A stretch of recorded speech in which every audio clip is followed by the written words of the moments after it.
Hi hello welcome to my channel. நான் உங்கள் SL Thagadur தமிழச்சி. நம்ம இன்றைக்கி பார்க்க போகிற கதை பேர் வந்து சித்தி.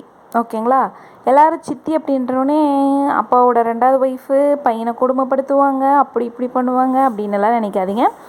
இன்றைக்கி பார்க்க போகிறது வந்து ஒரிஜினல் சித்தி. ஒரிஜினல் சித்தின்னா நம்ம சித்தப்பாவோட ஒய்ஃப். சரிங்களா? நிறைய பேருக்கு வந்து சித்தி அப்படின்னாவே வந்து ஒரு அட்ராக்ஷன் இருக்கும். ஏன்னா அவங்க வளர்ந்த காலகட்டத்துக்கும் அவங்க சித்தி கல்யாணம் பண்ணிட்டு வந்த காலங்களுக்கும் வந்து 2 பேருக்கும் ஆல்மோஸ்ட் ஓரளவுக்கு ஒத்து போய் ஃப்ரெண்ட் ஆகிடுவாங்க இல்லைங்களா? அந்த மாதிரி இந்த கதையிலையும் வருது. வாங்க இந்த கதை எப்படி இருக்குன்னு பார்க்கலாம். சரிங்களா? அவரோட நவ்யாவோட அம்மா வந்து சொல்லிகிட்ருக்காங்க, அவங்க சித்தி இன்றைக்கி வரப்போகிறாங்க, இதுக்கு மேலே வந்து நவ்யாவை கையிலே பிடிக்க முடியாது அப்படின்னு சொல்லிட்டு அவங்க பேசிகிட்ருக்காங்க. ஏன்னா நவ்யாவுக்கு சித்தின்னா அவ்வளோ பிடிக்கும். காரணம், அவங்க சித்தி வந்து நம்ம என்ன பேசினாலும் சரி, எப்படி அவங்களக்கிட்ட ஆஷா பேசினாலும் சரி, எப்போவுமே சிரிச்சுக்கிட்டு ரொம்ப சாஃப்டாக பேசுவாங்களாம். அதனாலே வந்து பார்க்குறவங்க எல்லாருக்குமே வந்து அவங்க சிரிச்ச முகத்தோடு இருக்கிறதுனால எல்லாருமே அட்ராக்ட் ஆகிடுவாங்க. அவங்கக்கிட்ட கோவமாக பேசணும்னு நினைக்கிறவங்க கூட சாதுவாக பேச ஆரம்பிச்சிருவாங்க. அந்த மாதிரி வந்து பார்த்து அட்ராக்ட் ஆகிற ஒரு ஃபேஸ். சரிங்களா? அப்போ வந்து அவங்க சித்தப்பாவும் கல்யாண டயத்தில் அவங்க வந்து பார்க்க வந்து ரொம்ப ஸ்லிம்மாக எப்போவுமே சிரிச்சுக்கிட்டே இருக்கிறதுனால அவங்க சித்தப்பா என்ன சொல்லுவாங்களாம், இதுக்கு மேலே நான் வந்து உன்னை வந்து ஸ்னேகான் தான் கூப்பிட போகிறேன் அப்படின்னு சொல்கிறாங்க. ஏன்னா அவங்களோட ஒரிஜினல் பேர் வந்து வனஜா. சரிங்களா? ஸ்னேகான்னு கூப்பிட்றாங்க அப்படின்னா ஸ்னேகா வந்து திரைப்படத்துக்கு வந்த ஆரம்ப காலகட்டம். அதனால் வந்து ஸ்னேகா வந்து ரொம்ப ஃபேமஸாக இருந்தாங்க. அவங்களும் ஸ்னேகானாவே சிரிப்புக்கு பேர் போனவங்கன்னு எல்லாருக்கும் தெரியும் இல்லைங்களா? அதனால் அவங்க ஒய்ஃபை வந்து இதுக்கு மேலே ஸ்னேகான் தான் கூப்பிட போகிறேன்னு சொல்லிட்டு அவங்க ஹஸ்பண்டும் எப்பயுமே ரொம்ப பாசமாக ஸ்னேகான்னு கூப்பிட்டே பழகிட்டாங்க. அப்போ வந்து அவங்க சித்தி வர போகிறாங்க அப்படின்னு சொன்ன உடனே ரொம்ப சந்தோஷமாக இருக்காங்க. அடுத்த நாள் காலையில் ட்ரெயினில் 10 மணிக்கு வரதா சொல்லி அவங்க அம்மா சொல்கிறாங்க. அதை கேட்ட உடனே நவ்யா வந்து நான் காலையில் நானே போய் அவங்கள பிக்கப் பண்ணிட்டு வரேன் அப்படின்னு சொல்லிட்டு ரயில்வே ஸ்டேஷனுக்கு போகிறாங்க. போகும்போது ட்ரெயினும் வந்து நிற்கிது. ஒவ்வொரு பெட்டியாக பார்த்துக்கிட்டே போகிறா. அப்போ வந்து ஃபஸ்ட்டு அவங்க சித்தப்பா இறங்குறாங்க.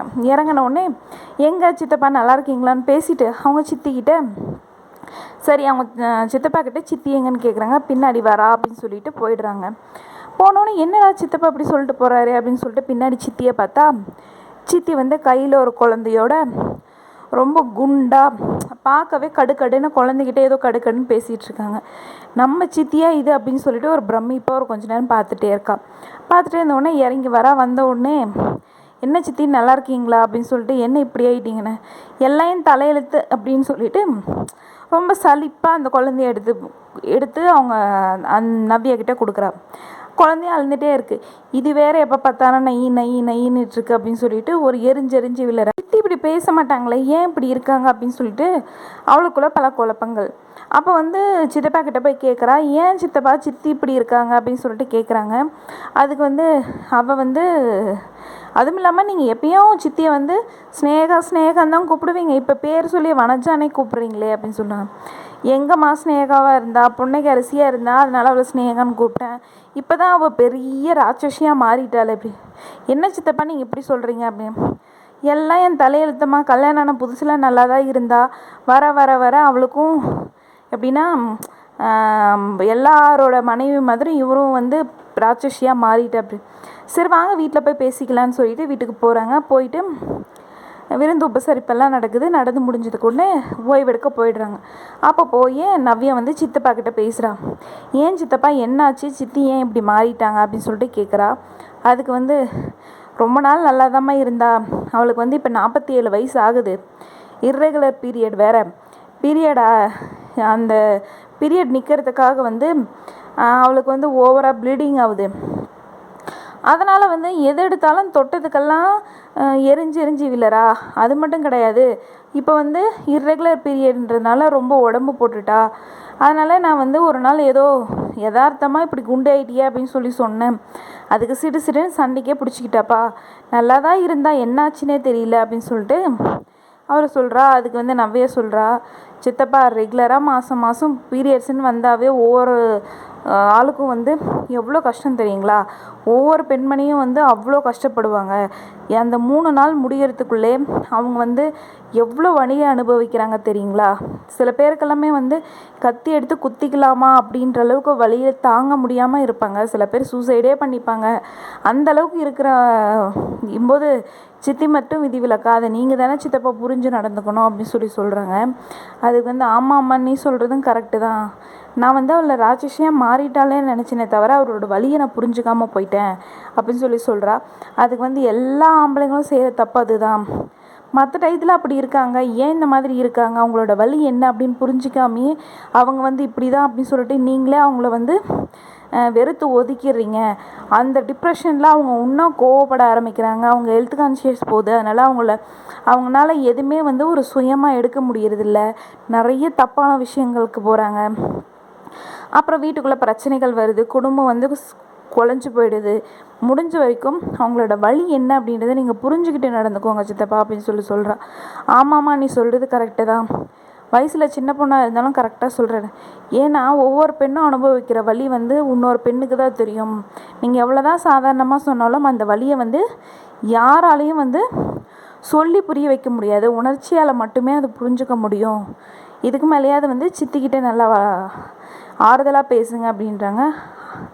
அதை கேட்டோன்னே அவங்க சித்தப்பா சரிம்மா அப்படின்னு சொல்லிட்டு விறுவிறுன்னு அவங்க பொண்டாட்டி ரூமுக்கு போகிறாரு. போய் பார்த்துட்டு என்னை மன்னிச்சிடுமா அப்படின்னு சொல்கிறாங்க. அதை கேட்ட உடனே அவள் கண்ணில் தண்ணீர் வருது. ஏங்க என்கிட்ட ஏன் மன்னிப்பு கேட்குறீங்க? இல்லை, உன்னோட வலியை நான் புரிஞ்சுக்காமல் உன்னை ராட்சசி அப்படி இப்படின்னு திட்டேன், என்னை மன்னிச்சிடுமா அப்படின்னாங்க. நானும் வந்து கொஞ்சம் கோவமாக தான் நடந்துக்கிட்டேன், என்னையும் மன்னிச்சிடுங்க அப்படின்னு சொல்கிறாங்க. இந்த பிரச்சனைக்கு வந்து ரொம்ப பெரிய முடிவெல்லாம் ஒன்றும் கிடையாது. சாதாரணமான ஒரு மன்னிப்பு தான், இல்லைங்களா? நம்ம நிறைய பேருங்கிட்ட தெரியாமையே நிறைய பேருக்கு வந்து யாருன்னு கூட தெரியாது, என்ன தப்புன்னு கூட அவங்க புரிஞ்சுக்க முடியாது இருந்த சூழ்நிலையில் கூட ஏதாவது ஒரு சின்ன ஜஸ்ட்டு நடந்து போகும்போது ஒரு கால் பட்டுருச்சுன்னா கூட ஐயோ சாரிங்கன்னு சொல்கிறோம். ஆனால் நம்மளுக்கு ரொம்ப பிடிச்சவங்க எப்படின்னா நம்மளோட எல்லா நன்மைகளுக்கும் சரி, எல்லா விதமான சூழ்நிலையிலையும் சரி, பக்கபலமாக இருக்கிற நம்ம ஒய்ஃப்லேயும் சரி, நம்ம குடும்பத்தினர்கிட்டையும் சரி, அவங்கக்கிட்ட தான் ரொம்ப யூகோ பார்ப்போம். நீயா நானா அப்படின்ற மாதிரி ஒரு பெரிய விவாதமே நடக்கும், இல்லைங்களா? எல்லா விஷயங்களுக்கும் ஒரு சொல்யூஷன் இருக்குது. ரொம்ப பெரிய சொல்யூஷன் எல்லாம் கிடையாது. சாதாரண மன்னிப்புன்ற ஒரு வார்த்தையால் வந்து நிறைய பிரச்சனைகள் காணாமையே போயிடும், இல்லைங்களா? முடிஞ்ச வரைக்கும் அவங்களோட வலியை புரிஞ்சுக்கோங்க. எந்த இடத்துல அவங்களுக்கு மன்னிப்பு கேட்கணும், எந்த இடத்துல அவங்களுக்கு ஆறுதலாக இருக்கணும் அப்படின்னு பார்த்து சொல்கிற எல்லா வீட்லேயும் எப்பயுமே சந்தோஷம் மட்டுமே இருக்கும், சரிங்களா? உங்கள் வீட்லேயும் சந்தோஷம் மட்டும் வேணும் அப்படின்னா மறக்காமல் ஆணாக இருந்தாலும் சரி, பெண்ணாக இருந்தாலும் சரி, மன்னிப்புன்ற வார்த்தையை மறந்துடாதீங்க, சரிங்களா? Okay, thank you. நீங்களும் இதே மாதிரி ஃபாலோ பண்ணணும்னு நினச்சிங்கன்னா கண்டிப்பாக மறக்காமல் இதுக்கு ஒரு லைக் பண்ணிடுங்க. தேங்க்யூ.